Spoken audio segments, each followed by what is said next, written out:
Hi, I'm Ben, And I'm Josh. and this is a Bad at Magic podcast, a podcast about games, life, and other things. So we're back for episode 2.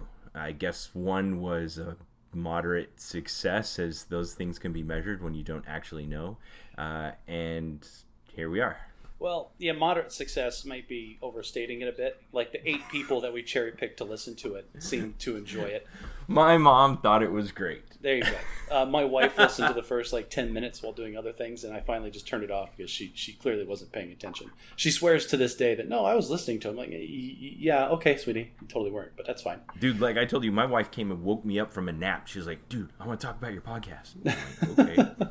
Well, that was cool. Hopefully this one will be even better received because, one, I'm not super hoarse like the last time, and I don't sound like I'm in another room trying to shout through a doorway to get on the microphone. Added texture and interest.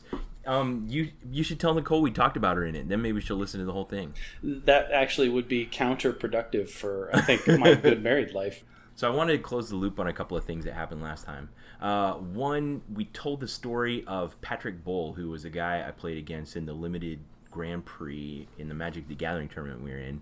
And I wanted to just tell what happened afterwards, because after you and I... So it immediately after we'd had that incident with the judge where he had... We'd potentially disrupted a match, and I'd made a rules violation, all that kind of stuff, and he handled it very gracefully and well. Then we came back and recorded the podcast. Well, after that, we went back to the venue, and I was following him around. You know, I was able to look him up in the pairings, and then go to where he was and see him playing. And he would make eye contact with me and kind of give me a smile, and he still looked nervous, but he did well enough the rest of that day. We met up in the 4th round, and there was 9 rounds the first day, and he did well enough the rest of that day that he qualified for day 2, which is kind of a big deal. He didn't ultimately make top 8 or win the tournament, but I just wanted to point out that the rest of the story was that after I conceded the victory to him in the 4th round, he went on to make day 2. And this is something that you would totally do, is just take a random event like that and then follow the guy the rest of the tournament just to catch up and see how he was doing. Me, I thought it was just a funny anecdote and just let it go. I'm like, oh, that was an interesting thing that happened. But no, you go to the next... I wanted him to do well. You went to the next level and you followed his rankings. And then I didn't hear about... I knew you kept telling me for the rest of the tournament that, oh, Patrick made it to day 2. And, oh, look, he won his next round, because you were constantly checking and updating. I didn't realize that you had gone around to actually go see him and then look at him and wave at him. That's a different level to me, because then, like you said, he caught my eye a couple times and waved. And I feel like if that was me, I'd have seen you and waved, like, oh great, this guy's stalking me. Like, is he into me? Like, what's going on? Unfortunately, there's no way for me to control how he felt about the situation. But as far as I could tell, he seemed like, oh, I've got a friend now. So I stopped seeing him after that. I bet you that's what he thought. It's like, oh, we're gonna be BFFs. I tried to look him up on social media, couldn't find him. So that's the end. That's the end. That's because after the second time he saw you stalking him at the tournament, he went back and blocked you on all of his social media. What was that guy's name? Block. I don't know if he was just trying to be polite, but if you recall, after I conceded to him, you and I mentioned, he's like, so what are you guys going to do now? And we said, oh, we're going to go back to our hotel room and record a podcast. And he goes, really? I'd like to listen to that. So I was going to give him the chance, since we actually did it. Well, and this is another indication of how you and I view the world differently. Because I immediately assume that he wants nothing to do with us forever for the rest of your life, and then you immediately assume that, oh, we could totally be friends and hang out and see each other at future tournaments. So that's just how we approach these social interactions differently, I guess. So there's one other thing I want to close the loop on. So after that, the day 2, you and I caught an Uber to the airport together, and we went out. Go ahead. I had the show notes pulled up yesterday when we were going to record, which is something we should talk about. But and then I just this morning realized that Uber Lady made it to the list, and yeah, sure, we can talk about the Uber Lady. Okay, the only reason I put it in the show notes is because I wanted to ask you about what happened, and I didn't get a chance to then because we were in the car with her, and then after we got out, we got distracted and we're talking about something else. So, I know that you have kind of had a past history as an atheist of potentially being a bit for lack of a better word, persecuted for your position that you've chosen to take. And we got in that car with that lady, and she had on like full on happy clappy gospel music. I don't know if it was happy clappy gospel music. It was popular gospel music. So one of the songs was like a rap song. Yeah, I never heard like R&B, like hardcore top 40 gospel music before. Yeah.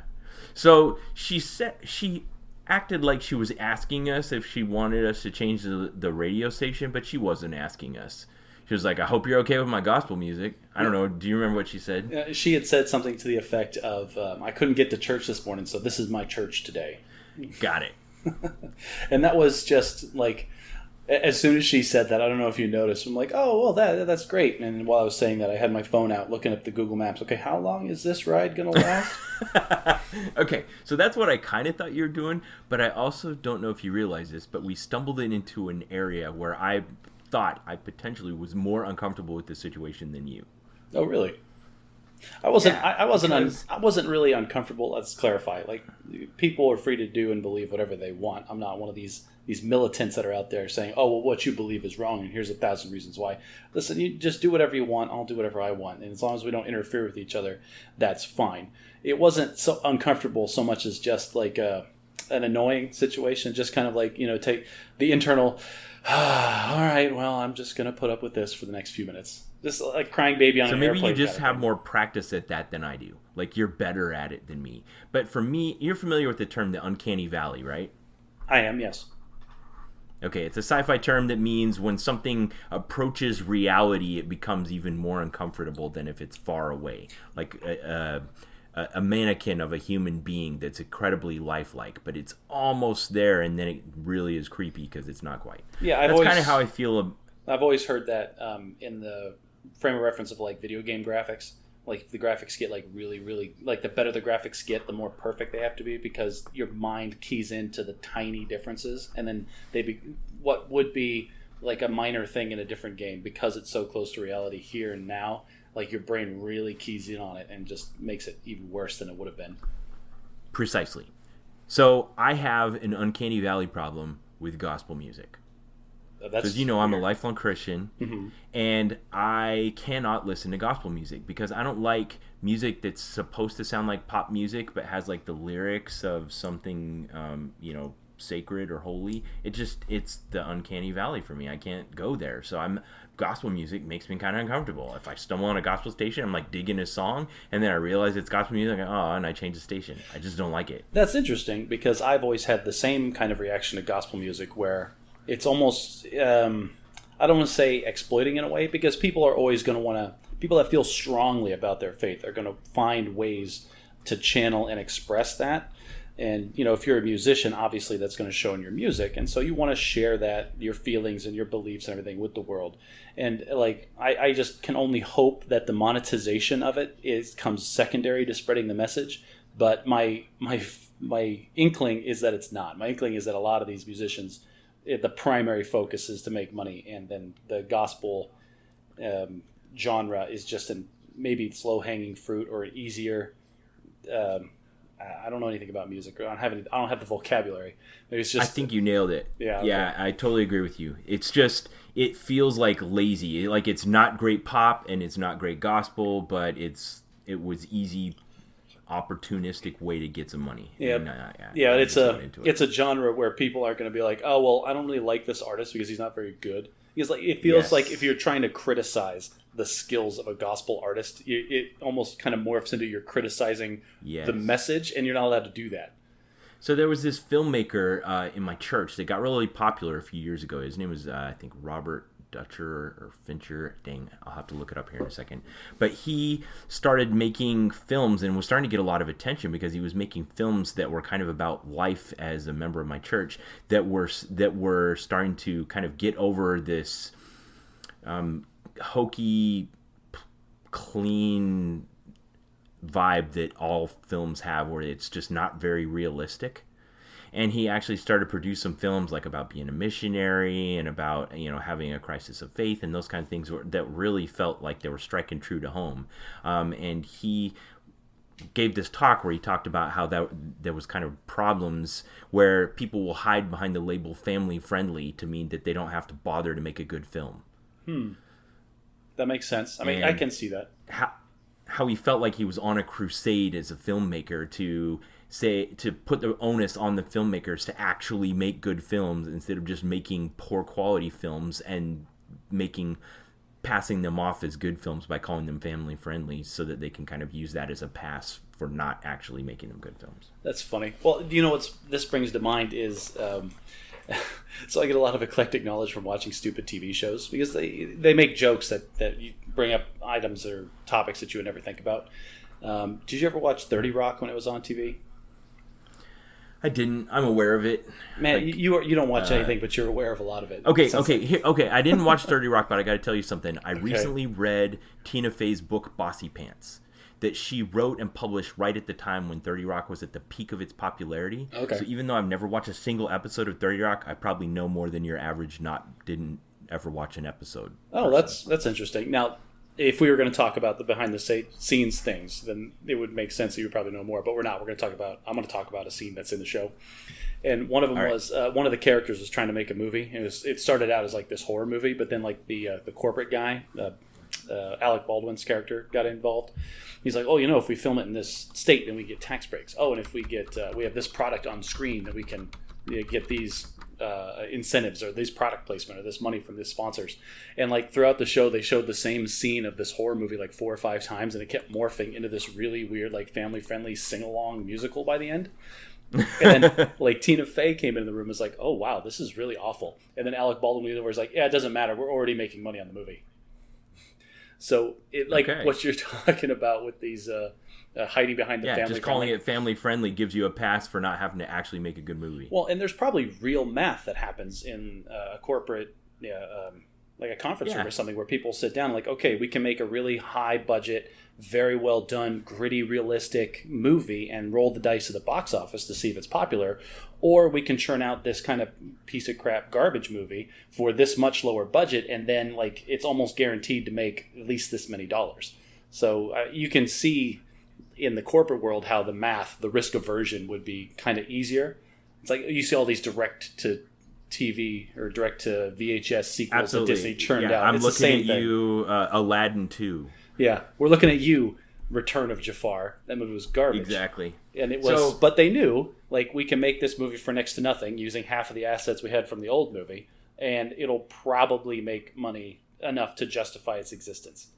I want to agree with you in a way that sounds like I'm disagreeing with you, but Pixar is a great example where, it isn't just about gritty realism, it's also just about love and craft and creativity and storytelling that takes time and creative genius in order to create an end product that's worthwhile and successful. Well, and this is the constant battle that you hear about in every form of media between creators and the corporations that are funding these creators. Because there is math being done in Pixar. It's like, okay, we can get these really highly paid people and put them in a room, and maybe after, hopefully, these thousands of hours that we've paid for them, they come out with something that will return on that investment.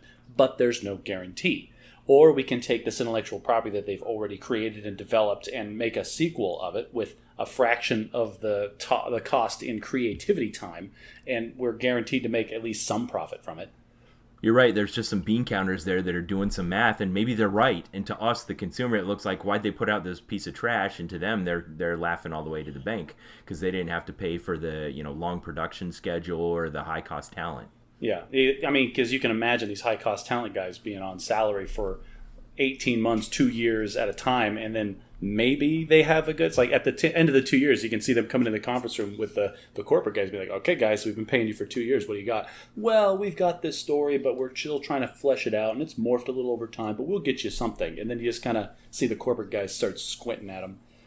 So there's another competing concept here that Mark Rosewater, the Magic Head designer, calls creativity. Restrictions breed creativity. I love when he talks about this because he talks about how, you think, oh, if I didn't have any limitations, then I could be the most creative. But he talks about how a lot of the limitations that exist in the rules and structure of Magic the Gathering make it so that he and his design team can do the most creative things. And you know what? And I think a good example is probably George Lucas in the Star Wars original Star Wars trilogy as opposed to the prequel trilogy. Uh-huh.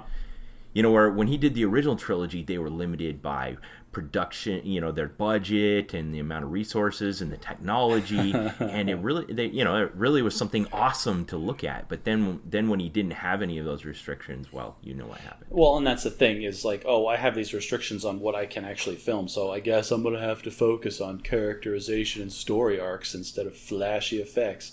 And yeah, and then he wonders why the prequels didn't do so well. But no, what you mentioned about even their models flying through. Go ahead. I'm gonna squeeze this point in. You're gonna let me land my plane.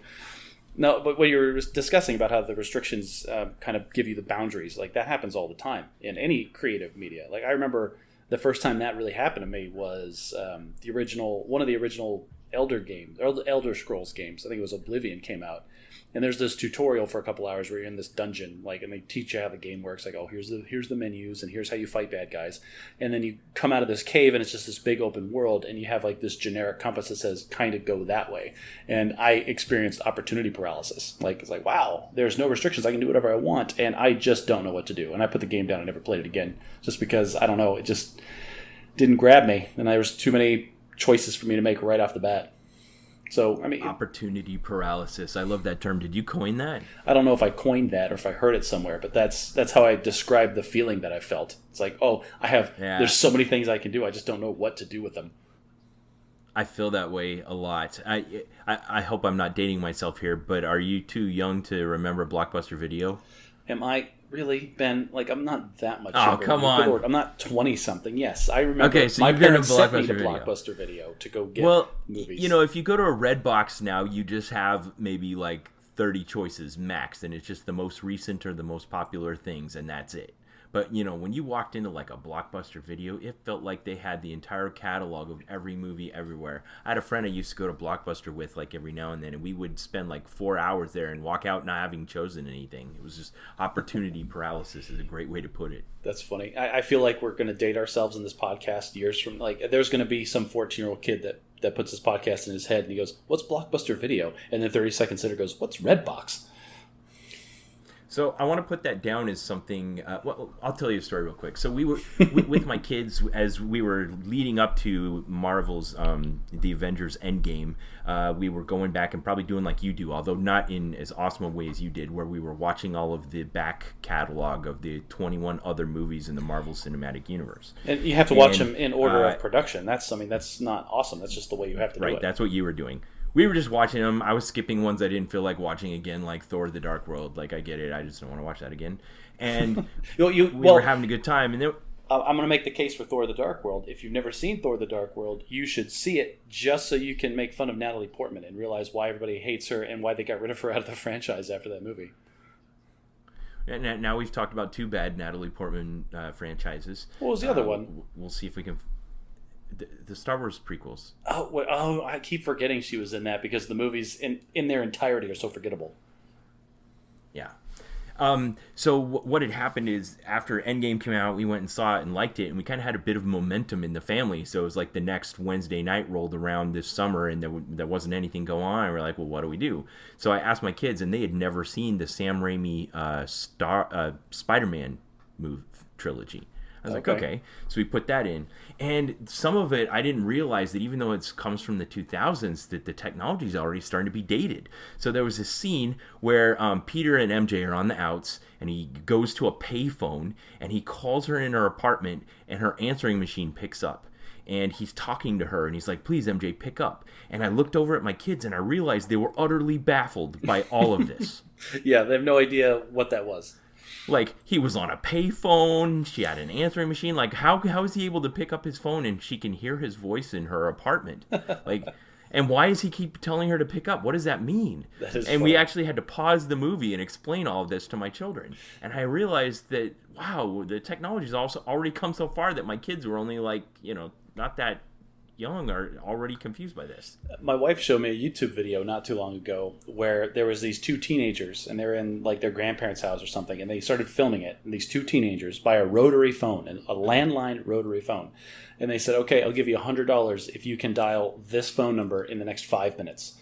And like the kids are like, what? And they're like, they just struggled for the entire, like they didn't make it. I've seen it. Oh yeah. They couldn't do it. No, they're trying Couldn't do to it. they're trying to push the, like, do you like turn it? I don't get it. And like my favorite part of that whole video is like one little tiny clip where the one kid picks up the handset and goes, "Oh, it's making a weird noise," and like that clue being like, these kids they don't even know what a dial tone is. They've never heard a dial tone. That's mind blowing. Wow. Well, I mean, think about that. You were talking about how fast technology goes. I remember when I first went to college, my parents got me a cell phone so I could call them, and it was the old Nokia indestructible brick that you see in internet memes now for being like the phone that never needed to be charged and could never be broken.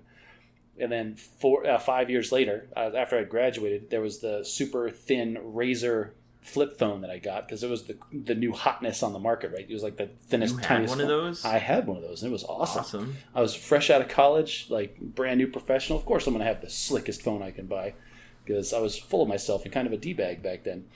But then, and then 5 years after that, I came back from first deployment, and that was when the first iPhone had come out. And like, just think about that. The 10 years from when I went to college to when I came back from that deployment, we went to go from a Nokia brick to an iPhone. The Nokia brick playing Snake to the iPhone playing what was Bejeweled.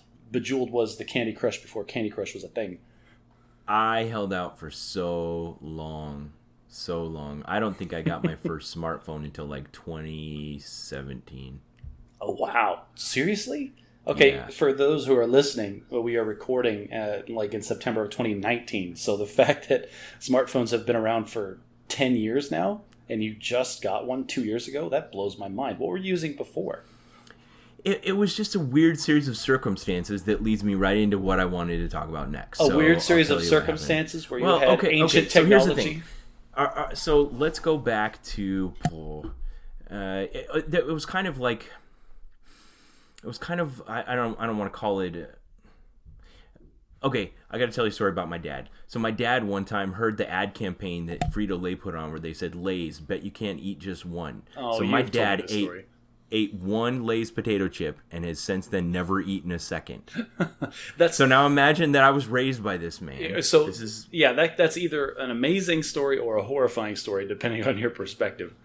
So when I got my first, I even held out a long time. I didn't, buy a cell phone even in like the early 2000s. I would have like a prepaid phone that I would just top up the balance every now and then, and I mostly just didn't use it, which is weird because I was also getting on the internet. I published web pages. I had an email address. I mean, it wasn't like I was utterly disconnected. I was just resistant to the technology of mobile phones, and there was a lot of kind of caustic stuff going on with it back in the day with roaming charges and overages and all that kind of stuff, and I was just kind of glad to be on the outside for all of that.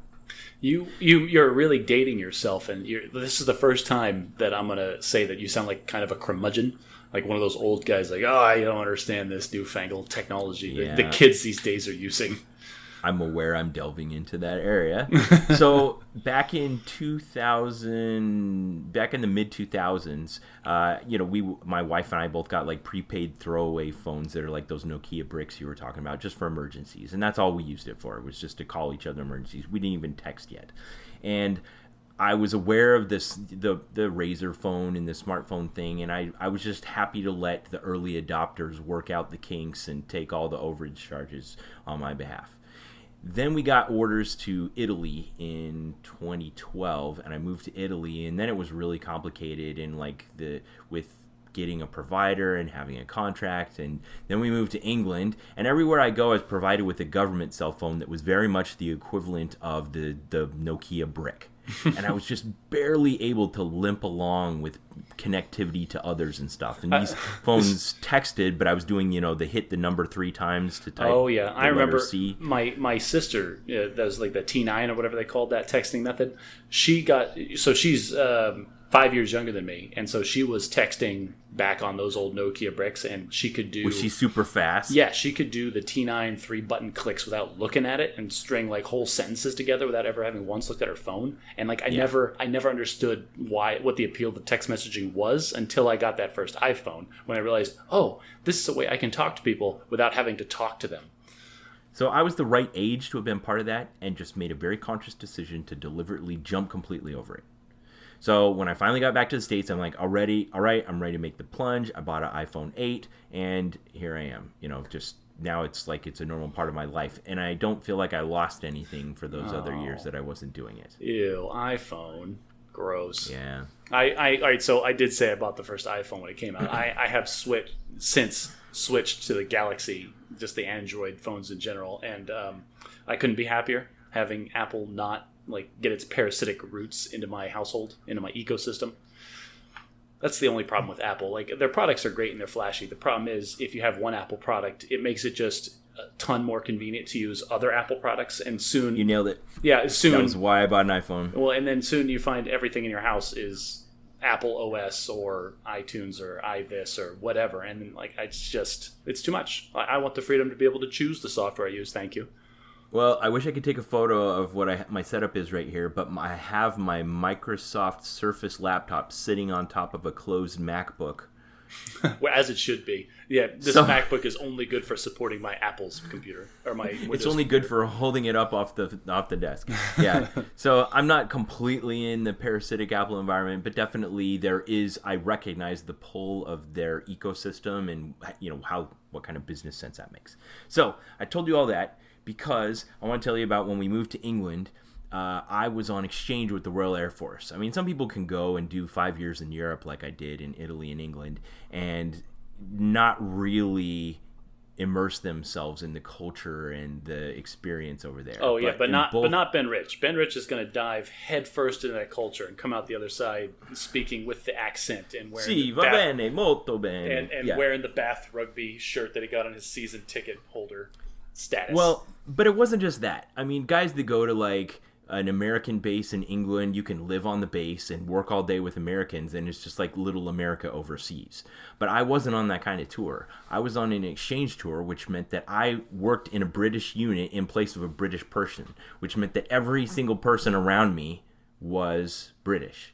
And this was really cool. And like you said, and like you pointed out so adroitly, and I didn't realize until you pointed out last time, was that I like having these new experiences. I like doing things that let me see into other people's worlds and lives. So almost immediately after I got there, any American person that's ever had any exposure to media knows that, we don't speak the English language the same way they do. And it's not just accent. Well, we don't speak the Queen's English. You're absolutely right, but there's also the people's English that we don't speak as well, and that was the part I was fascinated with. What's the so people's almost immediately, English? The people's English is things like Cockney rhyming slang and Scottish colloquialisms. Okay. So almost immediately after I got there, I started to hear this in everyday speech in a way that I never had before. In a way that I hadn't seen depicted in media or picked up on reality shows or whatever. And I was fascinated, so I immediately started to make a spreadsheet of British vocabulary, words, phrases, and stuff like that. And it's very nuanced, and I'll do my best. But what I want to do is I want to create a feature on our podcast where I share a little bit of that, just one at a time. So Ben is going to, from on high, try to educate us rural rogues. This won't always be enlightening. Yeah, he's going to try to enlighten us Commonwealth peasants as to the Queen's English. So I'm going to start off with one that probably is the Queen's English. So today's British word of the day is bespoke. Bespoke. You are bespoking to me right now. Do you know bespoke? I've heard it, but I don't know what it means out of context. Bespoke is an adjective that means custom. If you look it up on Google and it pops up in the dictionary, it's funny. It comes up and it says adjective, British, made for a particular customer or user. Okay. That doesn't sound like anything what that word should mean. Right. Which is why it kind of stood out to me at first when I got there. But the word bespoke means custom, and they use it anywhere we would use custom. Like if you saw a work truck with their logo painted on the side and they wanted to say custom cabinetry, it wouldn't say custom cabinetry, it would say bespoke cabinetry. Huh. And they use that word in place of anywhere where we would say custom, meaning that, made for a particular customer or user. So when I worked in IT, they used it all the time to talk about something that was built for purpose rather than commercial off the shelf. And that's the next thing that I was going to ask you, because they probably said that in your staff meeting. He's like, oh, we're going to have this bespoke aspect to the system, and then you had to in the back of the room raise your hand. I'm sorry, what does bespoke mean? And then they all put their monocles on and scoffed at you while they sipped tea. They were definitely sipping tea, but I never saw a monocle. It's like, oh, the English chat doesn't know our verbiage. Everyone drink.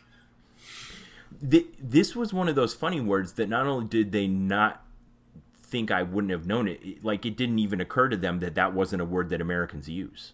Huh. Well, and then that goes and speaks to the other side of the coin, where obviously their media doesn't show a lot of just common language American stuff, I guess. Like, you always see Hollywood movies are everywhere, so you just assume that our vocabulary is just out and about in the whole world and everybody knows what we're talking about all the time. But there was this weird space I lived in where there's the stuff that they obviously know they're different about, things like Cockney rhyming slang. But then there was the other things that were just so commonplace to them that they didn't know, and this was one of them, which is why I chose it to start off. So, the British word of the day today is bespoke, meaning custom. See if you can use it in a sentence. Oh, wow, really? We're going to go there? All right, so for everybody that doesn't realize, Ben has a very strong teaching background, and he taught back in the day. He teaches now on top of all of his other jobs and duties. So he just can't help but try to enrich the world around him. This could also be like Super Troopers, and you can see how many times you could say meow in a traffic stop. Oh, yeah, okay. So for all of the intellectuals that are listening, all 7 of them, try to use bespoke in a sentence today. For all of the alcoholic D-bags like this guy, you can't see it, but I'm pointing my thumbs at myself. See how many times you can use bespoke before your significant other looks at you like you're a crazy person. Okay, so British word of the day was my idea for a repeating feature that I think is easily repeatable. And I suggested a few for you. Did you have one that appealed to you? So you had put on the show notes for a recurring theme for me to do is like the game I'm playing right now. And I think that's a good one, but I kind of tweaked it a little bit to a game that I have played in the past because right now I've got 2 young children and a full-time job, and my wife works full-time, and my kids, they have karate and dance class and all the other things that, little kids do. So I don't get a ton of time for games, so I kind of focus on one at a time and bounce around and rotate depending on what grabs my fancy at the time. Can I say why I suggested this first? Okay. Because the reason I did is it seems like you and I, after we didn't live in the same location anymore, would just our paths would cross as either as circumstance permitted or as we made time and space to do. And it felt like every time I'd see you, there was some new game that you're obsessed with. And like you pointed out, I was always fascinated in learning about its ecosystem and the attraction and the differences. and to me, it was also fascinating how different they were. You didn't just do different flavors of the same thing, but sometimes the stuff you would try would be very different than the last thing. So I figured that would be interesting. And that's part of the appeal to this whole thing. Like I talked about a little bit the last time, one of the biggest appeal to me for gaming is it gives you that space, that restrictive creative space that we were talking about earlier. And like, okay, here's the problem. Here's the space that you're supposed to work in. Now solve the problem. And then different formats will offer you different structures and different boundaries. So a card game is going to have intrinsic mechanical boundaries that a board game isn't, that a video game isn't, that a miniatures game isn't. And until you've tried everything, like, you don't know what the pros and cons of the other things are. So do you ever reach a point with one of the, like, you'll pick a thing and then you'll feel like you've solved it and then you lose interest? So I kind of. Actually, one of the games I used to play, Warhammer 40K, turned that way for me. It's like, the story is really, really good, and they do a lot of work with the lore behind all of the different aspects of the game. And so that really sucked me in, and I really enjoyed it. But once I had played it for a few years, I started getting a grasp of like the mechanics, and just like, so you can break it down like, okay, here's the rules, but then you start doing the math over, the cost benefit analysis and the quantitative analysis of what's the best way, the most optimal path to victory. And then like, it's almost like peeking under the hood and you realize, oh, well, this is just rock, paper, scissors. And it got to the point late in my career in 40K where, and like, honestly, you talk to any like really hardcore Warhammer 40K player, any kind of Warhammer tabletop miniatures player, and they can tell you, if they've been playing long enough, they know how the 4-hour game is going to end after the very first initial placement is done. It's like, okay, that's going to happen, this is going to happen, and he's probably going to win unless I threw paper, he threw scissors. Right. In 4 hours, he's going to win. But that's fine. The game was still fun. I still have a bunch of the 40K books sitting on my bookshelf in the office. I can look at them right now. and I'll pull them down from the shelf every once in a while and just start reading some of the story. Because like I said, this company did do an excellent job pouring a lot of resources into the writing and the art associated with it. And it's just really cool. Really gritty. It's a British company. We're talking about one British you've stuff. talked to me a little bit about, but you and I have never actually played a game together. We'll have to do that someday. We really don't. It's not. Don't you still have a couple of armies and stuff? I do. I need to get rid of those. But I have that stuff lying around. So for people who aren't aware, a miniatures game is you have little plastic figurines that represent units like troops or like a small army. And then you have rules that dictate how the army interacts with the other army. And okay, it's my turn. These guys are going to shoot these guys. And then you roll a bunch of dice to kind of add that random element of, this bullet hit a tree, or this bullet hit the guy twice, or whatever.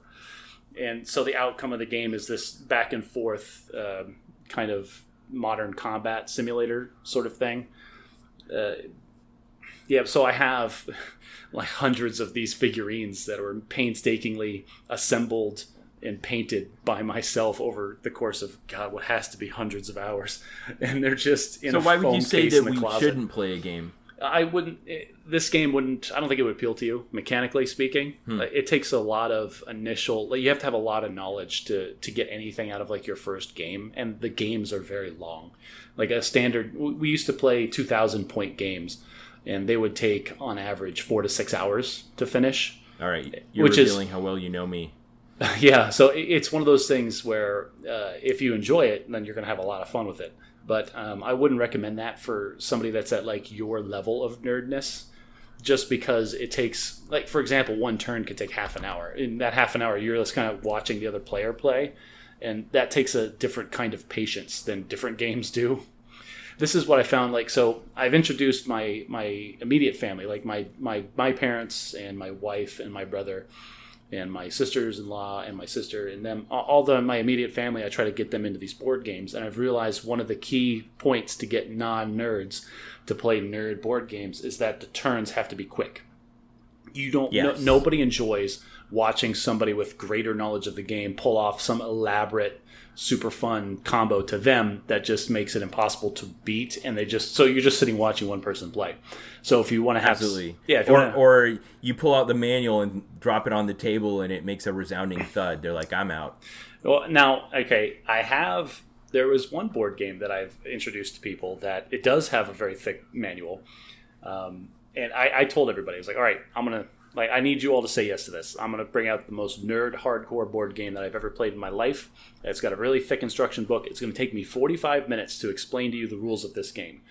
And it's not going to click in your head until halfway through the first game. But I promise you, every turn is going to be less than 2 minutes. And it's a huge board game. It's got tons of pieces. Really? So you're saying the limiting factor is the length of the turns? I think that is one of the limiting factors. They could sit through a 45-minute instructions as long as it was short turns. That's amazing to me. Well, and I kind of strong-armed them. I told them right off the bat, all right, everybody start drinking your beer now. This is going to suck. This first part, the first part of me explaining you the rules is going to suck, but I promise you'll have fun once we get into it. When you describe that, I'm wondering if I even have diplomatic immunity with my family like you described. You're like, okay, I know you guys aren't going to want to do this, but just let me make you. Oh, no, I don't think I could do that. Well, and that's one of those currencies that you have with anybody in your life, right? I spent a lot of family currency that day. It's all right, remember last week when I helped you paint your house? All right, just shut up and sit here for 45 minutes while I explain the rules of this game. Right. Yes, and we're usually not so explicit about it, but this transaction is always happening in the relationships in our lives. Yes, definitely. You have these bank balances that you can't really quantify, but you have a good idea of how much you are owed or how much you owe. So did you think of a game that you thought would fit for this feature? What did you choose that you wanted to talk about today? I don't remember. We've been talking about miniatures games for this whole time. I guess I can talk. What was the name of the one that you spent the currency on with your family? I was going to say, I guess since we're talking about that, I'll go with this one. And this is currently my favorite board game. If we're going to pick a genre, it's called Scythe, Scythe. I believe it was a Kickstarter board game. I think it was a Kickstarter board game, which is something else that I put on. Did we see it in that Geek Weekend in Dallas last year? We saw it, but we didn't play it. I discovered that game at the previous Nerd Weekend in Dallas, and we played the first game, and like it was one of those things that reached my brain and just flipped enough of the switches. Like I remember like looking it up on my phone like for at least twice a week or every week after that, and showing it to my wife. And it's not a cheap game. Like the base set is like $80 or something. And she goes, "And how many players do you need?" I was like, "Well, it's best with 4 or 6 players." And she goes, "You're never going to get people to play with you." And I go, "I know." But one day I bit the bullet and just bought the game anyway. And then that's when I grabbed a couple people that owed me some of that family currency. And I said, "All right, we're going to play this game once. And if you like it, great. If you don't, we never have to play it again. But I have to play this game again." And so many pieces. So it is, and this is the thing about that game, it is very intimidating to unbox the first time because there are a ton of pieces, and there is like I'm the one that usually sets it up, and it takes like 10 solid minutes of emptying baggies of little tokens and putting them on the board, and then setting these cards out and putting these little pieces on here. But what's good about this game is that there's a couple things. The first one is that there's multiple paths to victory. So we've had winners of that game. Like I have played it multiple times with the same group of people because after the first game, like, "You're right, this is actually pretty cool. The turns are fast and it's interactive and it's fun." So we get together, I'd say every couple of months, me and like 3 other guys, and play this game, and we have a good time. I used to have so much patience for this. I don't know how to categorize it. It's like it's like 2 levels beyond casual board games. Oh no, and people will excuse. Yeah.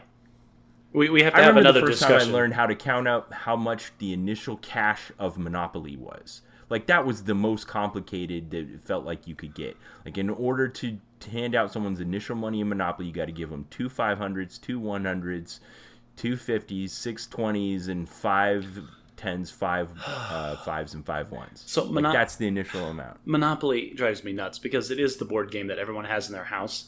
And it was like, if you read the history of Monopoly, it was designed specifically to have frustrating mechanics. Like, it's terrible. Yeah, it's terrible. The board game was designed and implemented as a criticism against capitalism and how capitalism is bad. The game is... It was intended to be It was intended to be satire and not a good board game. It is intended to make people feel all of these angry feelings at each other and make them realize, oh, capitalism is driving my family apart. But yet, everybody has that in their house.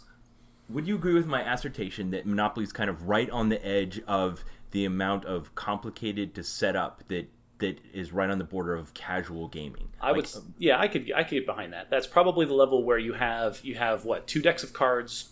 You have more than that. You have the cards on the board. You have the money for the players.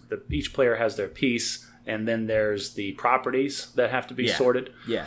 And that's it. But that's the limit of the things. So, that's the maximum level of setup and complexity. But beyond that, it kind of goes outside of the realm of what casual board games are. Yeah, that's probably on the outer edge. I believe. Yeah, I think you're right in saying that. That's probably the outer edge of what people will accept as a complicated board game. Now, to give people an idea of Scythe, there is 3 different types of token that sit on the board. There is each player has 3 different kind of pieces that they can move. And then they have 4 different types of resource tokens that exist on the board after they're produced that can be stolen between players. Each player has 2 separate player boards, one for their technology and one for their country. And each of those boards has multiple pieces that go on it that determine different rules of the game at any given point in time. There are wheels that you use for combat as a separate thing. There are cards that you use for combat as a separate thing. There are cards that you have for objectives above and beyond what you're doing. So I Googled an image of this, and I'm looking at it. I'll put it in the show notes, and there's over 100 pieces. Oh, easily. Easily over 100 pieces. Which is kind of misleading. Like, if you count each individual bill in a stack of money in Monopoly, there's well over 100 pieces there as well. Well, but Monopoly, we just talked about, there's only 3 or 4 categories of things. Like, there's the money, there's the property, and there's the cards. And then the pieces. Dice and the Yeah. No, Scythe has probably a dozen different types of individual items that you play with during the game. Right, exactly. So I was kind of giving a tier. So if you have the casual board game from just like Uno, where you just have a deck of cards and everybody sits down and you can be playing in seconds, to Monopoly, that's the full range of complexity of casual games. The next tier above that is kind of the not really casual anymore. Scythe feels like one tier above that, if we're going in orders of magnitude. Oh, yeah. But it's still not the top. No, What would you say from your experience as a gamer that you would consider to be the pinnacle of complexity in board gaming? Okay, I think there's 2 tiers past Scythe. And now I'm going to go through the whole thing. So we're talking like Monopoly, and Uno is probably the lowest tier. And then you've got Monopoly being the next like tier. Monopoly probably being the upper end of what a family would be expected to have normally mass produced in their house, right? I think the tier after that is a game like Settlers of Catan, which is you can still that's a good example. Yeah, you can. It's more complicated. Most people don't have it, but you can go buy it at like a Target, and like people that aren't into board games can pick it up in an evening, and they may or may not enjoy it. But it's simple enough that you can just open the box and play it without having had somebody who's played it before in the room explaining it to you. And there's only like 3 categories of stuff. You know, you got your like stuff you build on the board, you got the resources you collect, and that's about it. Right, and then there's interactions between the players that can make it more complicated, and it changes depending on what the board looks like. And so there's variability and stuff there. So I mean, that's if you're looking for a game more complicated than Monopoly, go for Settlers. I think that's a pretty solid bet. Yeah, good example. Yeah, the next level I think is where Scythe lives, and that's people that really enjoy. I'm not going to say complicated, but I will say complex, and those are 2 different things. The rules are very straightforward, but it gives you enough lateral movement within the game that you can achieve victory multiple ways. Like for example, one game that we played, somebody won by taking over all of the countries with their giant walking steam-powered robots, which was amazing. But another game, I won by sitting back in my corner of the board and harvesting the most wheat throughout the entire game, and I just racked up enough points doing that to win. Completely pacifist agricultural society won that game. Darn it, Josh! You kind of tickled my curiosity funny bone there. Oh, you like that? Where you could have a game where you could win with a steampunk battle mech or by harvesting wheat. You see? That sounds pretty interesting. Yeah, and the turns are very short because I knew that was going to grab people because each individual turn lasts maybe 2 or 3 minutes tops, and that's if you're really thinking hard about it. And then it goes on to the next person and something else happens. So, like next time you're in town, we'll have to set that up, and I think you will really enjoy that game. It sounds kind of like a game I've enjoyed called Puerto Rico. Have you played that one? I have not played that one, no. It feels like it's the same tier, but it's only about trading. There's no combat. Okay. But it's the same kind of thing. Your turn comes around, and there's like one of 4 main actions you can take, but you can only pick one, and you do that turn. I might be miscategorizing this if I got some kind of board game guru out there listening to me. But it's similar in complexity and number of pieces. All right, so what's the tier above that? All right, so the tier above that is, I think you might have played this with us last time in Dallas. I think it was, if I cannot remember the name of this, it was the Undersea Madness game or the Cthulhu-ish one. I can't remember what it's called, but it was, each game lasts like anywhere from 4 to 6 hours. It is a board game, and it is the players versus the game. And this is another category. There is like Arkham Asylum, not the Arkham Asylum you're thinking of. There's the Batman Arkham Asylum video games that are very popular, but there's a board game called Arkham Asylum that is in this same category. I think I've seen it. Yeah, it's got a ton of pieces, and you have a big book of scenarios. It's because it's always the players against the board game. It's not the players don't play against each other. It's just you as a group trying to beat the mechanics of the game, and they stack the deck against you. It's very hard. You need to if you win, you feel like you've achieved something.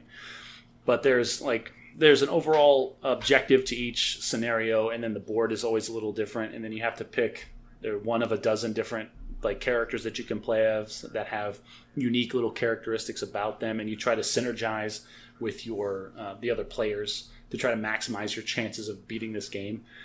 And it goes, you're just playing against the board game, and there's rules for how the board game operates. And so you're like, okay, I think we can do this, and then you get some bad luck turn where the board state just swings radically against you, and it's just bad.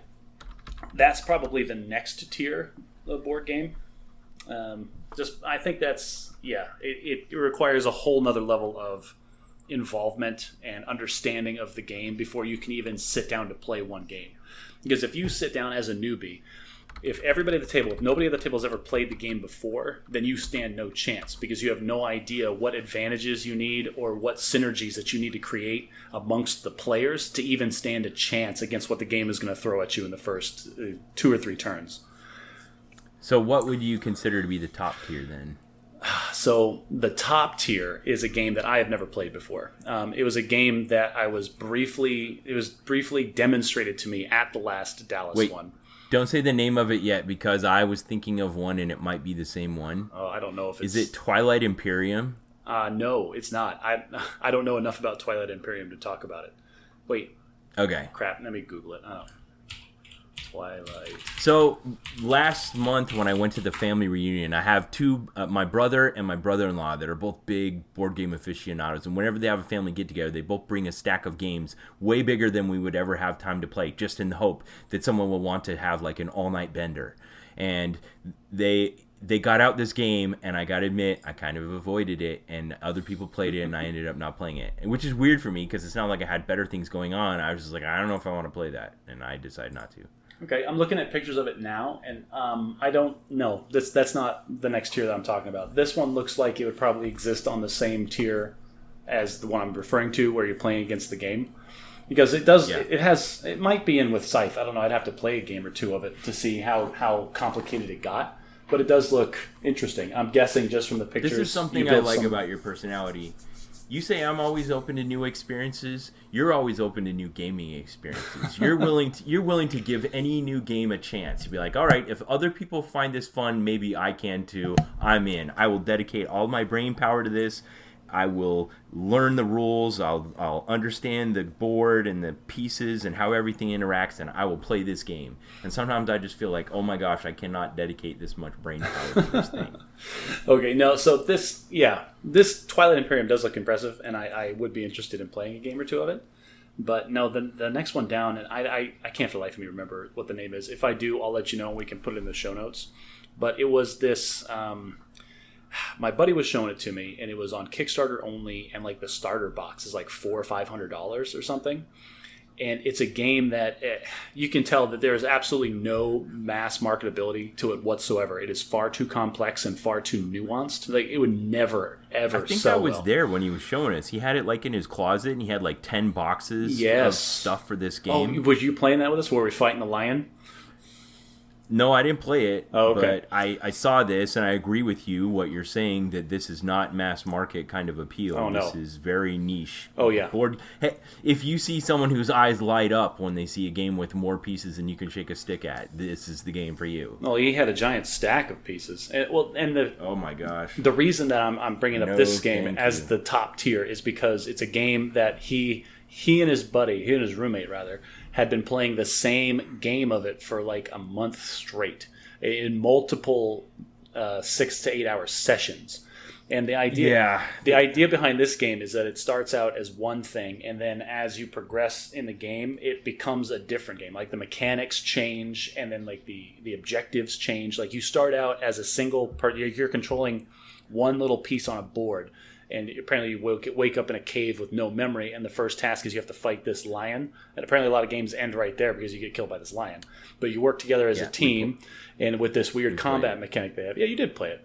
And we killed the lion, but then it evolves to the next step where you're trying to build a small village, and it turns into almost like a civilization game where you're trying to manage resources and then use different people for different jobs, and then there's... Remember how we were saying restrictions breed creativity? Yes. This is an example as if you have no restrictions that you just get out of control, and it's the end result is not useful or good. Oh, no. And we talked about that a little bit, too. It was like, who I asked him, like, who would make this? And then they explained, like, oh, well, this is the pet brainchild project. This guy, like, it's clear this guy like had one of those spiral notebooks from the 1980s. Like every once in a while he'd break out and like add notes to it. Like he was planning the mechanics and how this game would work for years. And like I feel like I could see this person going into different offices and pitching like, I want to make this game and it will sell at least 5 copies.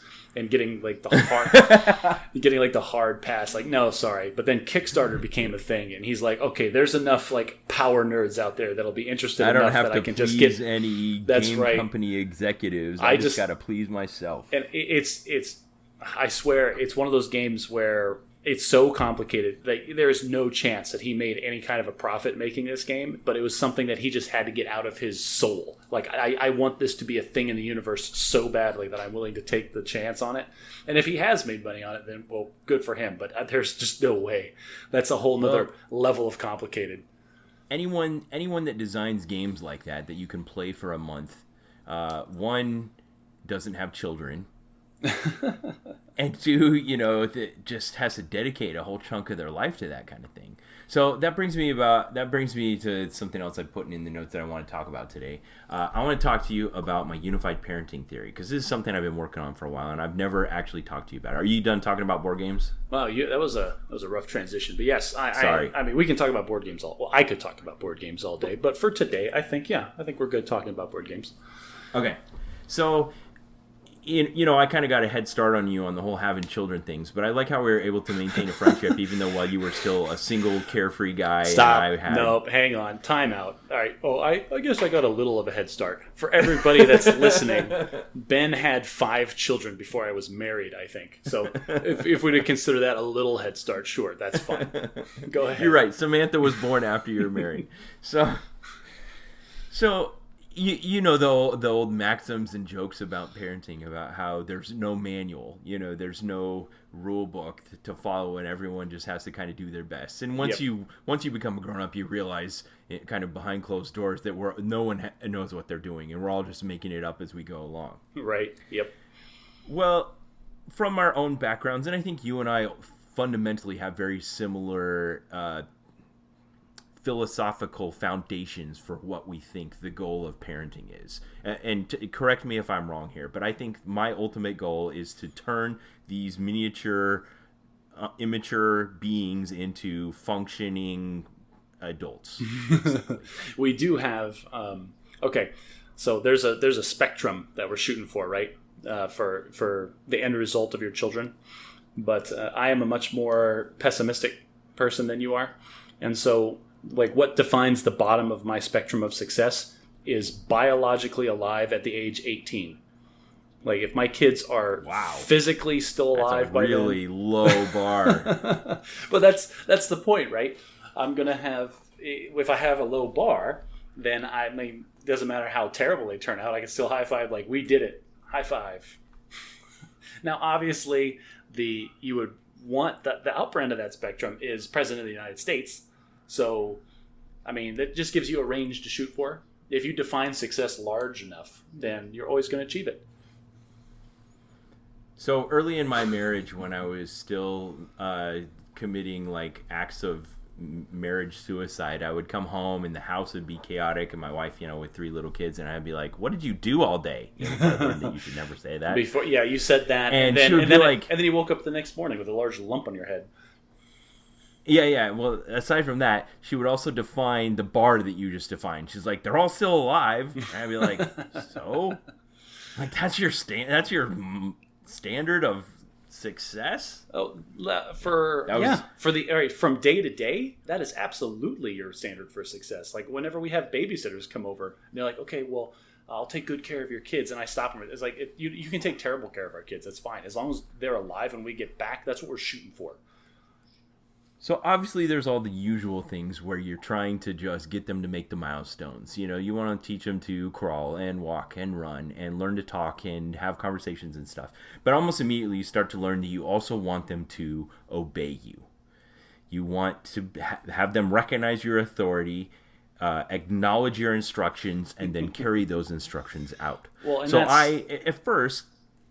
Go ahead. I was just going to say, obedience is mandatory if you're going to have, children versus, small bears that live in your house. They have to follow the rules. Yeah, but that's nowhere in your goal of make it to 18 and still be alive. Well, no, but that's. You can meet that goal with a medically induced coma. You're taking this the wrong way. The biologically alive is the low bar, Ben. That's the low bar. Obviously, all right. We're shooting higher than that. But that's at the end of the day, if all else fails, we can still define success if they're alive. Yes, you want your children to be productive members of society, but that some of that is out of your power. Some of that, not all. So in this making it up as we go along thing, the first goal I realized, and at the time I thought it was the only goal, was that I needed them to obey me. And this started to take a form and a little dialogue that I developed between myself and my children, where I would tell them that I wanted them to acknowledge that I'd given them an instruction and then carry it out. And so we had a little phrase that I would say, I would tell them what to do, and then I would say, and if they argued with me or didn't acknowledge, I would say yes, Daddy, and do it. And that was our little script that we would follow. And it reached a point where they started to use it against me, and they would say it in a sing-song mocking way. Like I would tell them to do something, and they looked like they weren't going to do it, and I'd put my hands on my hips and maybe roll my eyes, and they would go, "Yes, Daddy, and do it," and then they would go do whatever it was. Well, that's pretty good. That's better than the phrase that I had for my kids when you're in the obedience stage. You're like, okay, go do this. And the kid, like, they get to that age where like, well, why? That's not what I want to do. And they would look at me and they go, why do I have to go brush my teeth? My response was, because I'm the alpha and the omega. Now go do it. Because I will end you. I brought this into the world. Yeah. Yeah, exactly. Because as far as you're concerned, I am the creator. Now get to work. Yes. So yes, Daddy, and do it.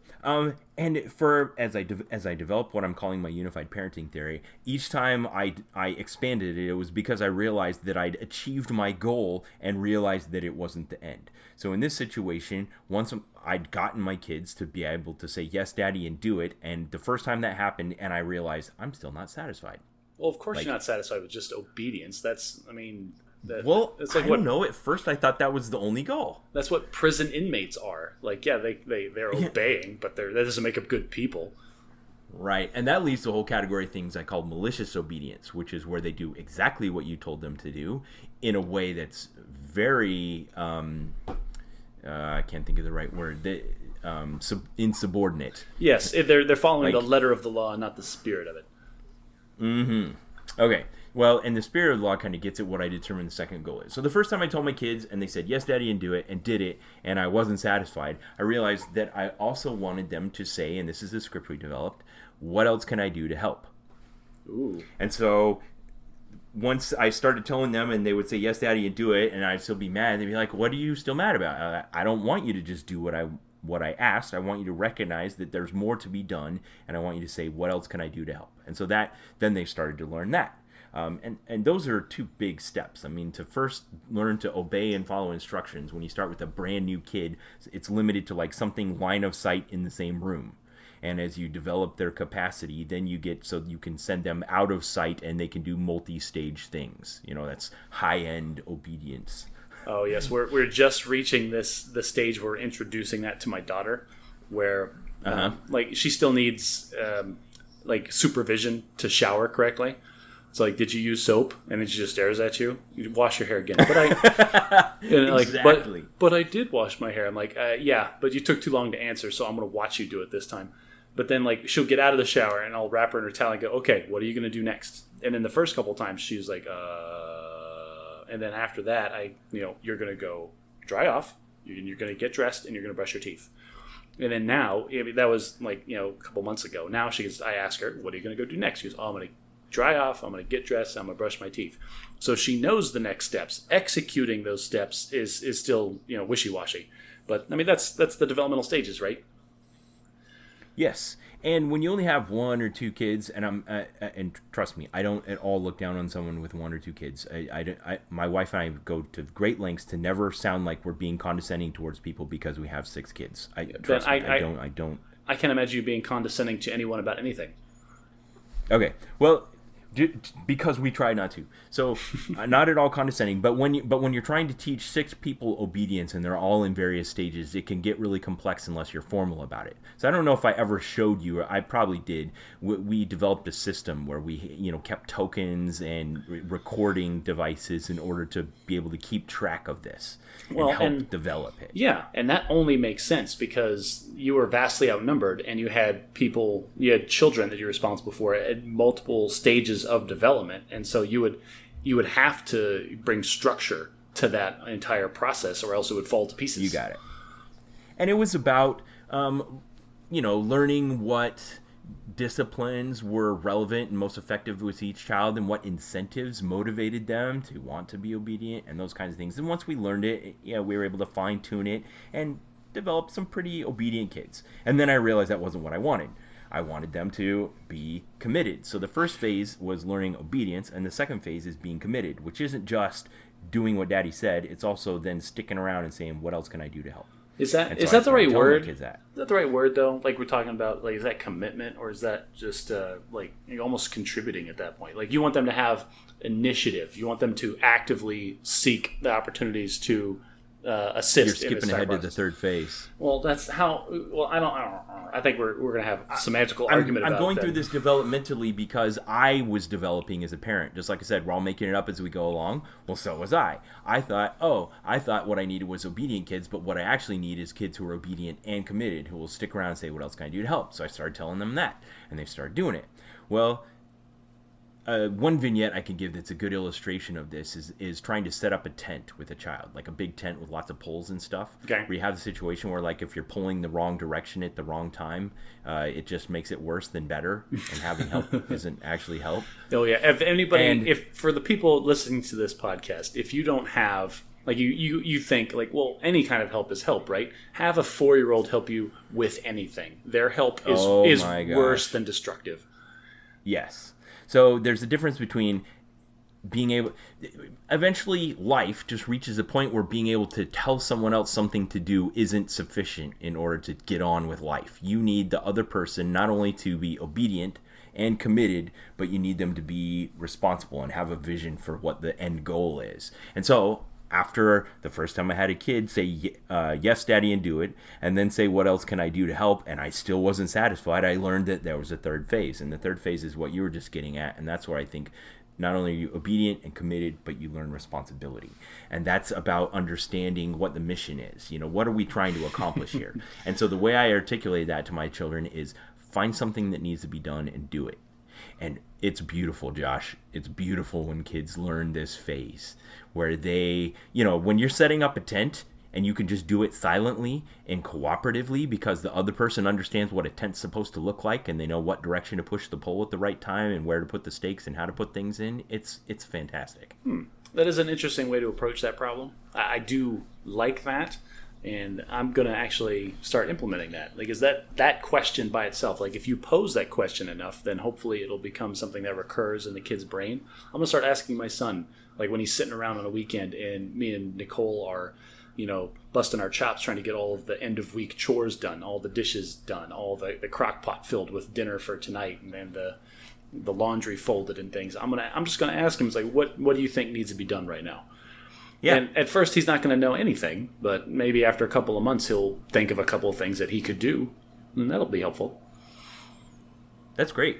And I like how you saw the vision of it, because that's exactly what it was. And once I did it, I explained it to my kids. I'm like, hey, I thought I was trying to get you to just learn to be obedient or obedient and committed, but what I actually want you to learn responsibility and be responsible. And so sometimes I'll tell my kids, they'll be like, oh, I was obeying what you said. I'm like, yeah, you're on level 1 right now. I need you at level 3. So I can argue with you, I think, all day about the words that you chose there. I would like to replace responsibility with initiative, because yes. I feel like those two are different. So obedient, what do you say instead of committed? So like your commitment, that's where you're asking them, it's like, what else can I do to help? I think that's just kind of I think I would almost call that awareness. Just being obedient, aware, and then initiative. Yes. I think just that next level is like, you want the first level, yes, you just want your kids to obey. The second one, I think you just want your kids to be aware that there are things that have to happen or things that need to happen in addition to what I've just told you. Right? Now, there's a fourth one. Ooh. That I'm not including here because it's not really parenting. The fourth one is now they get to go out and set their own mission and their own goals, and then that's not really wash, rinse, repeat. Yeah, you're right. That's not really parenting. That's just you just have to hope that you've laid the groundwork in such a way that they are capable of making those plans responsibly and correctly, and they can implement. But in being obedient, aware, and initiative, it's all kind of assuming that they're executing whatever my mission and goals are as the parent. Whereas someday they're going to get to set their own.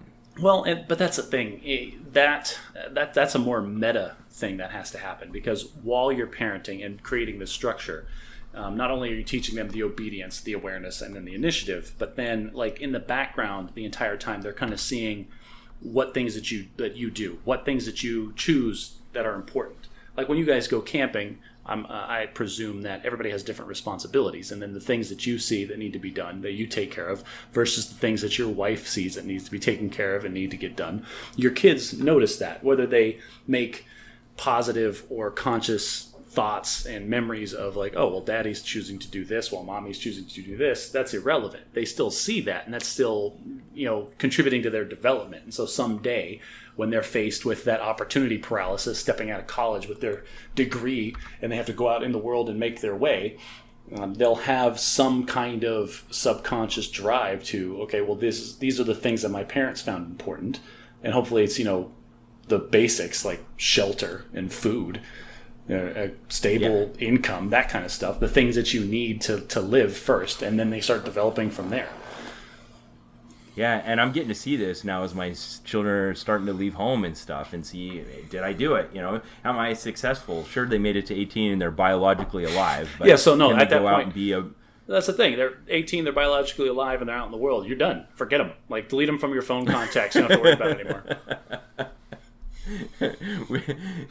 As amusing it is to hear you say that, we both know how deeply we love our children and what we actually, what the top end of what we hope and dream will become looks like. Listen, and I gotta tell you, man, my hopes and dreams. My dreams oldest is 19. Yeah, he just left home, and he is exceeding my expectations for what the top end is. Well, that's he's good. Really doing good. That is fantastic. But like, as much as he's exceeding your expectations, that doesn't stop his room from becoming a hot tub. Like in the next 3 to 6 months. Like that's how it works. Maybe. Yeah. All right.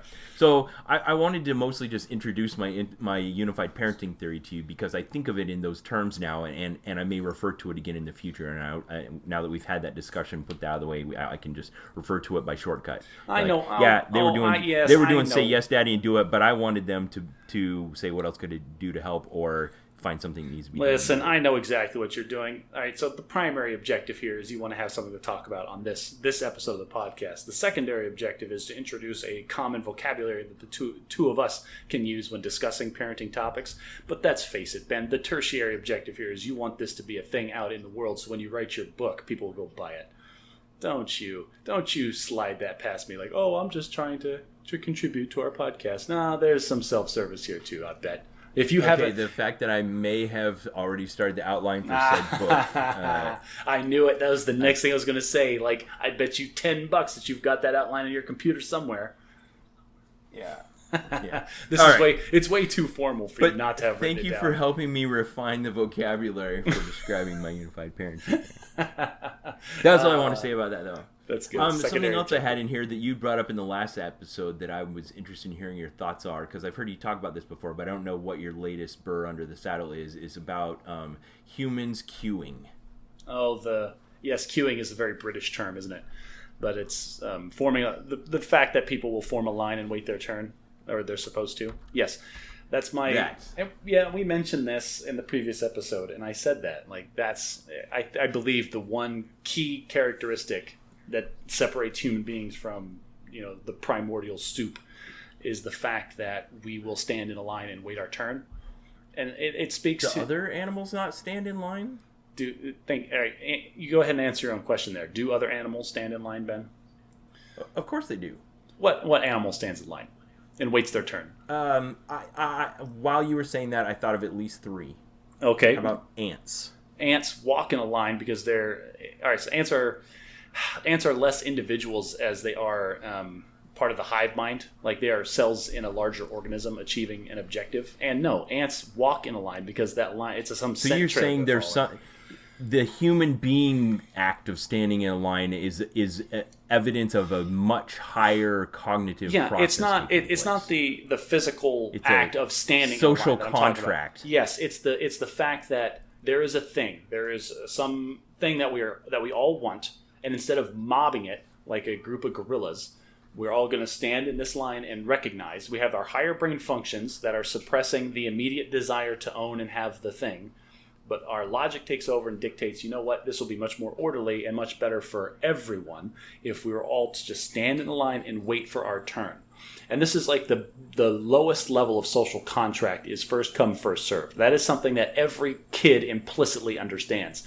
And that's why any second grader will get really upset and just just completely flabbergasted when somebody breaks this social contract and cuts in line, because even a second grader recognizes that all social structure would break down if people just did whatever they wanted. And this is the first tier of it. And every other complex interaction that we have as humans builds on this idea of suppressing our individual needs for the benefit of the group, or for the fact that it will be better for me in the long run if I suppress this now and just wait my turn later. I agree with you that children have like this inexplicably strong, innate sense of justice and fairness that I don't know why, because I remember my parents repeating to me ad nauseum, life's not fair. Life's not fair, they used to say, and it wasn't. But I don't know why kids are born thinking that it's supposed to be. Why don't we just expect that to be the status quo? Life's not fair, and if it ever is, you can be pleasantly surprised. Well, and but that's the reason. Like, everybody feels from the beginning that there is some sense of justice or some sense of fairness that we all have. And if we all abide by these rules that may or may not be explicitly written down, then that's what's fair for everybody. It's like the first come, first serve, standing in a line. It's most votes win. My kids, actually, I've implemented this, and I wanted to tell you I was super proud of it. My kids started arguing. My daughter's old enough now to argue with my son about random stupid things. Like, oh no, I wanted that toy, or I wanted the last chip out of the bowl, or whatever it is. And just randomly on a whim, when they were fighting about something, like, oh, it was breakfast. Okay, do you guys want eggs or pancakes? One says eggs, one says pancakes at the exact same moment. And I don't know why, but out of the blue, I go, okay, rock, paper, scissors for it. And the kids they recognize, they understand what rock, paper, scissors is. They turn to each other, okay, and my family does it the correct way. It's rock, paper, scissors, then you shoot. Then you show what you're throwing, not on three. I mean, people that do it on the third is rock, paper, scissors. You have to define it. Well, because there's two ways of doing it. There's the wrong way, and then there's the way we do it. But so they both did it, and then, one person won, and it was amazing, this moment, because the other person goes, oh, okay, I guess we're having the thing. And it was like, it was great because it wasn't me. Like, they see me as some, random arbitrator of justice that just, whatever I feel like I do. So they don't really respect my opinions on things, like disputes like that. They feel like I'm a biased party, I guess. But kids also have this tendency where they'd be like, okay, I'll play this game because I don't mind playing the game, and hopefully I'll get my desired outcome. But then if the game outcome is revealed and I don't get my desired outcome, then I'm going to throw a tantrum anyway. But you know what? This is what surprised me, is that they didn't. And they haven't. Whenever I have them rock, paper, scissors for something, like they grumble, but they don't like completely melt down the way that they would if I came down and said, no, we're going to do it this way. They would fight me much harder if I said it versus if they lost the rock, paper, scissors. It's almost like they feel like the universe has come down and given them this decision, not me. Now, how many times would you say you've done this? I've probably done it a couple dozen times for random little things. Nothing ever super important. And has the outcome come out, would you say, other than like the expected 50-50 outcome? Like, does one of them always pick one and the other one knows that? And well, my son, they're perfect ages for this, because my son is just old enough to try to understand that there's another game that's happening when you're playing rock, paper, scissors. But my daughter has no idea, and so she's just throwing random stuff. So whatever system that he's coming up to implement just does not work, because he's just basically playing against chaos. So it comes I remember playing tic-tac-toe back before I knew that it was solved, and feeling like there was suspense of who was going to win. And that's a developmental stage in of itself, right? Where you can abstract the rules of this game and realize, wait a minute, there can never be a winner if everybody plays perfectly. Right. That's the first. And it's not that hard. No, and it's not that hard to figure that out. No, but so I'm lost on a roadmap. How do we get to the rock, paper, scissors thing? Okay, so we started talking about staying in line. Oh, the standing in line, yes. That was the justice, the innate sense of justice. Is my kids will rock, paper, scissors. Kids have a sense of justice. Yes, and then they rock, paper, scissors to solve the dispute, and for some reason they feel like that has solved the dispute, and that was a fair way to do it, and they both accept the outcome of the pseudo-random rock, paper, scissors game. So that's just Go ahead. Tell me about how, if you have a social construct that we've all agreed that first come, first serve, and that's just the best for everybody so that we can all get the thing we want, how you feel about like someone cutting in line. So we're skipping to that is a person that is not only like being selfish, but they know everybody knows if there's a line, you're supposed to stand in the line. And if you're skipping the line, I don't care what your justification is. You are making the deliberate decision to break the social contract. And what your threshold is for the importance, like I have this reason for breaking the social contract, and it is a good reason. Like your level of what is a good reason might not coincide with everybody else's level of what is a good reason. And so I remember, this was years and years ago now. My wife was still pregnant with my son, but we went to Disneyland with some of her nephews.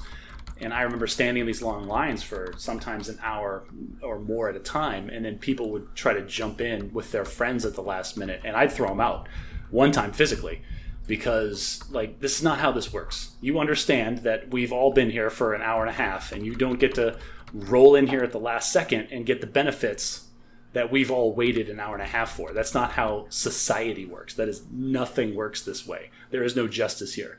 And guess what? I'm bigger than you, so I'm going to implement my version of justice. And that's I guess, kind of the...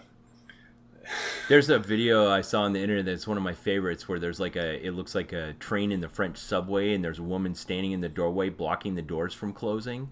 Uh-huh. Have you seen this one? No, I don't think I have. Notes. Yeah, do that. Oh, I love it.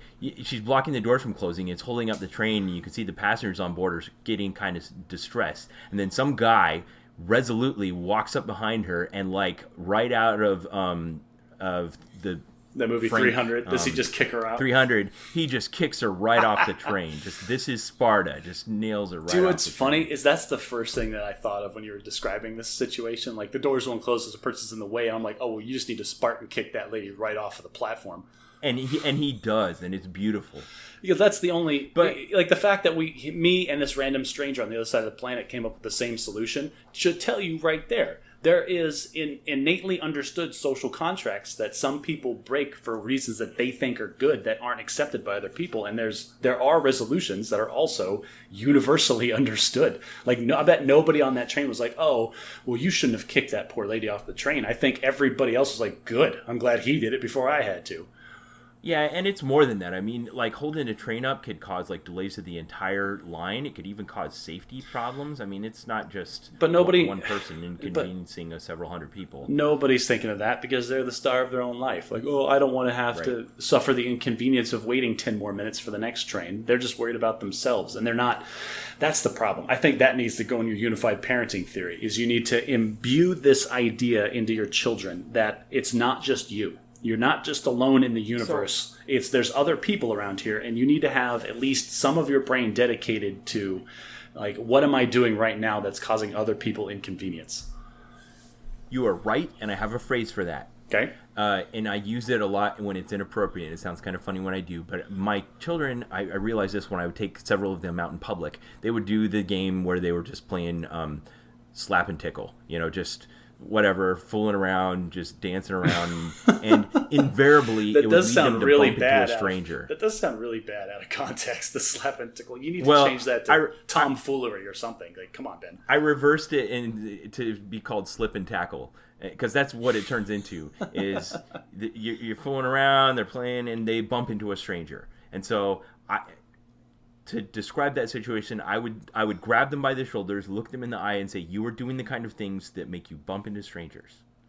And that became my phrase for describing that kind of behavior, where you're so focused on your life and what you're doing to that you find to be interesting or pleasurable, that you ignore the fact that you might be having negative externalities on other people, and that you have to acknowledge their existence. That's really interesting, because I've talked to my son about that multiple times while we were at our latest trip to Legoland, just standing in line, and, like, the kids mess around like they do, and just grabbing them and making, hey, what are you doing right now? Are you aware of how close you are to other people? Like, where are you physically in the universe? Yes. And what you're doing is going to cause inconvenience. What's funny, though, is I'm a big person. Like, I'm just tall and I'm wide. And so I always, ever since I was, I think in middle school or high school, somehow my parents embedded this sense into me that I need to be aware of where I am physically, because it's very easy for me to block up an entire hallway and not realize it, right? So whenever I'm out and doing things, I'm very conscious of, like, where I'm standing. Like, for example, if you walk into a restaurant and you go to the hostess stand, like, oh, I've got 4. I mean, she goes, okay, hang on a second. Like then I immediately look around like, okay, where can I stand where I'm not blocking anybody's path while I'm waiting for this person to do this thing, and it becomes a conscious decision whether I'm blocking the way to stop people from trying to cut me in line, or if I'm out of the way just waiting for my service to be taken care of. So if you try to think about that awareness of your physical presence and your inconvenience to others, do you feel like you were taught that by someone, or you just kind of developed it? I don't know. I feel like I have to have been taught that at some point, because how would I develop that naturally? But here's the thing, is since I have that, and I'm trying to be aware of other people around me, and I'm trying to make my children aware of other people around them, it makes me very, very aware of people that do not have this in their life. People that just have absolutely no sense of where they are. I drop my daughter off at daycare every morning, and you have to sign her in on a clipboard, and you have to push your thumb to this fingerprint scanner. And I swear to you, Ben, every single day, there is a parent that is standing in front of one of these two vital things, chatting away with the lady that's running the daycare, and every day I'm just aware of the fact that they're blocking everyone else's day. There's like 2 or 3 people waiting to sign their kid in, and it's like, excuse me, you need to get I'm not going to swear, but I really want to. You need to move physically out of the way. Please continue your conversation, but you need to get out of the way. Right, so that everyone else's life can go on. Yeah, exactly. Oh, sorry, I didn't realize I was blocking the fingerprint scanner that you have to touch before you can leave. Right, and that's the thing. This goes back to the social justice and the contract thing again. It's like they're the star of their own life isn't even like they know they have to sign in. Everybody's aware that everybody else has to do this, but they never think about it. It never entered their calculus that they are stopping other people from doing a vital function because they just don't care.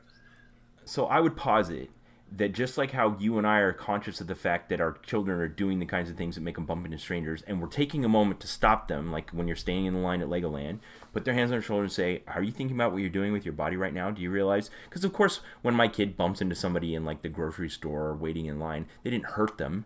Right. But it's still that inconvenience, and you don't want that to happen to you. But we're using that small situation to try to teach them a larger concept, which is this concept of being aware of how you are participating in the social contract. And part of that is not inconveniencing or hurting or bumping into other people. Right. And this feeds back into my original point why the line is so important, because just the way that math builds on itself, once you have addition, you can understand multiplication, which allows you to understand division, which allows you to understand algebra, which allows you to understand calculus, which allows you to understand the universe.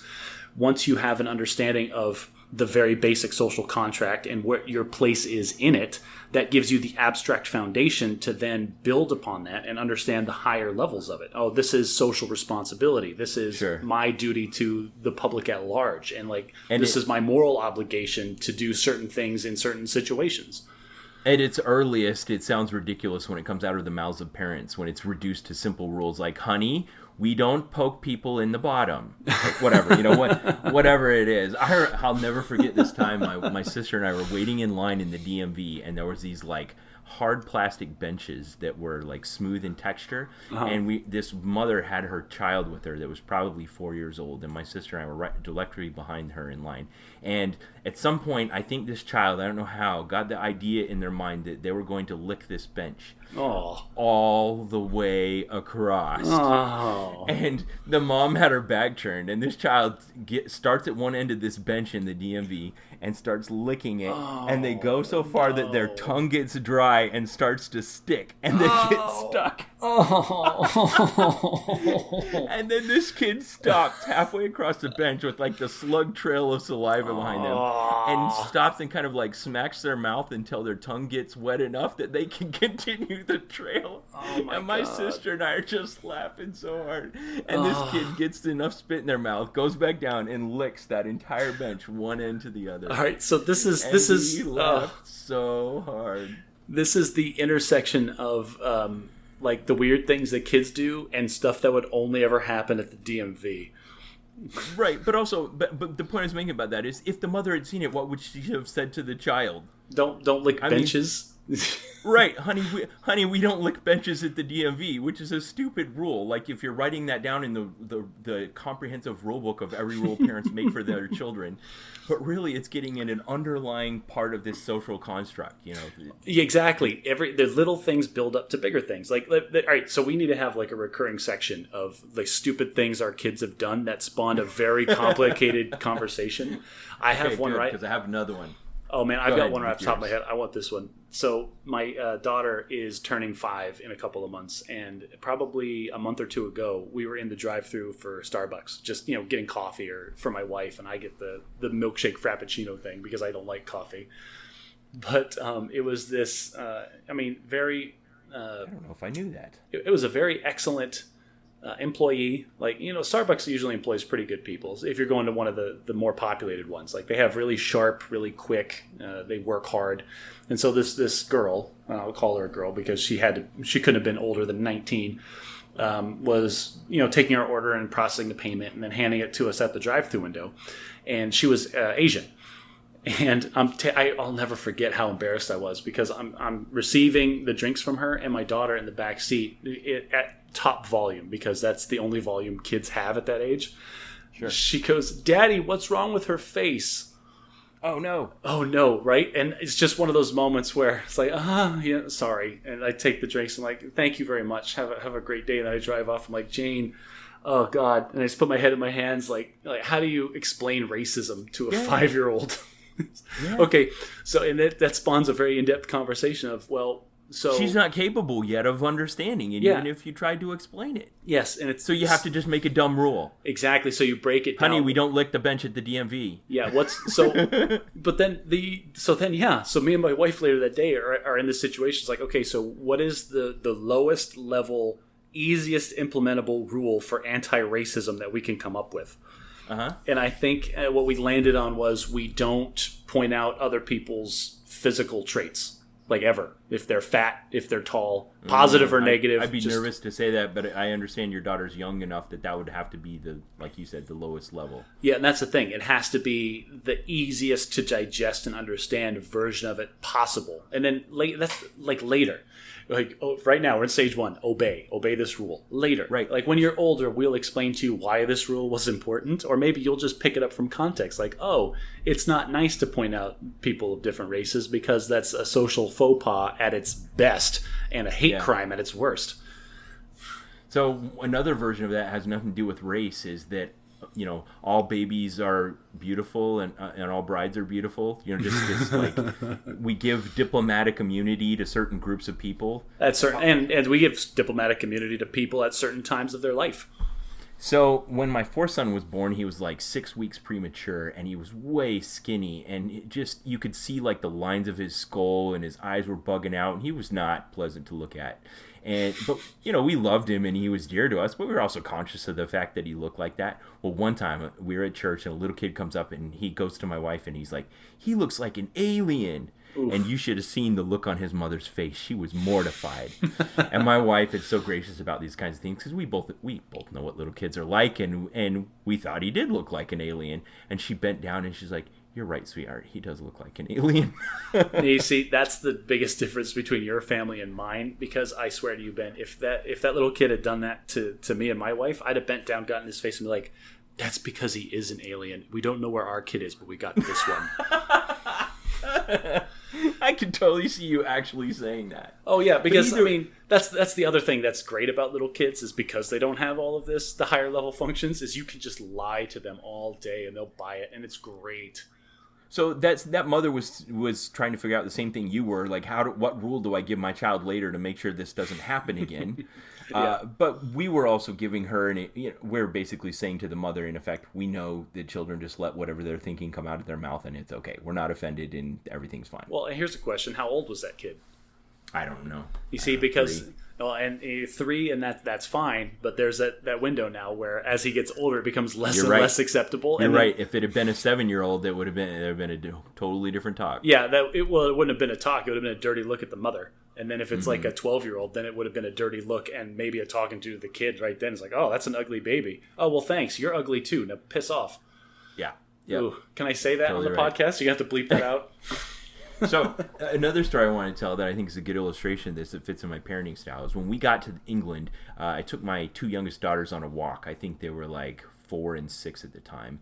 And as we were walking through the park, I recognized something from my childhood. It was stinging nettle. I don't know if you have any experience with stinging nettle. It's not like poison ivy or something that later gives you a rash. It's more like bumblebee weed, where if you touch it, it immediately ejects toxins into your skin and you feel it. Well, I live in Arizona. I have no idea what it's like to be surrounded by pokey plants. Yes, it's like touching a cactus, except you don't look at it and see danger. It doesn't look like a dangerous plant. Oh, okay. That is different. That does, like, every plant in Arizona wants to be dead, and I know it by looking at it. I got it. Anyone can look at a cactus and realize there's danger there. This is the opposite. This is a plant that the leaves almost look like they're smooth to the touch. Okay. But if you touch it, it's like touching a jellyfish. It injects poison into your skin. That doesn't sound like a nice plant at all. No, it's called stinging nettle. So I recognized it from my childhood, and I was surprised that I recognized it because I hadn't seen it in 3 decades. But I looked at it, and I turned to my daughters, who were kind of following in my tracks, and I said, "Girls, that stinging nettle, don't touch it. It will hurt you." And as an illustration of the differences in their two personalities, my 6-year-old daughter pulled her arms in close to her chest and walked past it, almost with her posture like leaning away from it. My second daughter, as she walked past it, she reached out her hand and brushed across it. You see, and that's 2 different developmental stages of children, where the 6-year-old sees you as still the authority of all knowledge in the universe, where the other one is just now starting to question, you know what, I don't think Daddy knows as much as he lets on. They're 11 and 9 now, and it's still the same. Like, if we did it today, it would be the same outcome. It's also their personalities. Anyway, it stung her, immediately. No kidding. Yeah, big welts and wincing pain. But she's also proud enough that she didn't cry about it. She was like... Did you please tell me you rubbed it in her face for the next, week? I still retell this story, and she knows I'm talking about her. You tell, a daughter who will remain nameless as you stare right at her. All right, so I want to change the subject a bit. I want to hear about the photos that you posted on social media of a birthday party that was like the most bizarre thing I've ever seen. Oh, geez. Do we have time to launch into this? How long do you want the episode to be? All right, we can save that one for next time. How about that's a teaser for next time? Okay, so yes, I'll put in a little bit to that. I come from a family that is, at least since I was a kid, we are known for having elaborate birthday parties to the point of nonsensical and somewhat dangerous, probably, if they were unsupervised. So I just experienced yet another dangerous and nonsensical birthday party for my nephew last week. And it was probably the end-all, be-all of irresponsible parenting on my brother's side. That was a really good teaser for our next podcast. Right. So we'll just leave it there. Nobody got hurt, and it was all in good fun. But good Lord, it could have gone south quick. All right. So there's a couple things we want to talk about next time. There is one thing I do want to say before we finish up, though, and that is that I want to read a book together. I know we talked about this before. I don't know if you have an idea for me, but the agreement was that we're going to swap. So right. I already have my title picked out. I'm going to mention it now, and then if you got one for me, you can do the same. I do. I figure the format we can do. Great. So I figure the format we could do is just decide who's first, read it, within an agreed amount of time that's reasonable, and kind of take some notes so that we can kind of talk about it in detail later on. So mine is a book called Scarcity: Why Having Too Little Means So Much. It's a book by economist Sendil Mullinthan and Elder Shafir, and in it they basically examine all the different ways in your life in which you might experience scarcity, which causes a psychological condition that gives it a great degree of similarity so that people behave the same way no matter what context they're in. Meaning if you're poor, as in scarce of money, or if you're hungry, as in scarce of food, or as if you're lonely, as in scarce of human relationships, the kinds of behaviors and things that you'll do are the same no matter what. It's really interesting. That does sound interesting. And I have read other books like that. I do tend to enjoy books written by economists, if for no other reason than economics makes sense to me as a way to track and explain human behavior in the large term. So, that sounds like something I'd be interested in reading anyway. So thank you for the recommendation. Okay. So that's my pick. What do you got? So my pick is, I know you don't like fiction, So there's one that I picked out because it's a shorter fiction, and it's from an author that I know that you've at least read before or appreciate. And so I'm going to name this. It's called Mistborn. It's either Mistborn or The Final Empire, depending on when the book was printed. It's by Brandon Sanderson. It is fiction, and it's a good fiction for you, I think, because it's shorter. It probably takes about 10 hours if you listen to it on an audiobook. And it does a good job of breaking some of the tropes that you have in other normal fiction. And so I'm just interested to see your take on it. And then there's specific questions and things that I want to discuss with you about that storyline and about how he created the characters and how he chose to tell the story. And yeah, that'll be a good discussion, I think. So now the question becomes what is our timeline for reading these books? So 10-hour book is something I could easily consume, in 2 weeks and be ready to discuss before the next time we record a podcast. But if we want to skip 2 ahead, that might be better, especially if we have friends that are listening along and also want a chance to read the book before we go into our discussion about them. Well, I think while we're going to need to make some accommodation for the silent listener, I think we can't just hold things up. Like you read 2 books or not, or maybe you've already read them. I don't know. They can wait. The podcast can sit and wait until they read it.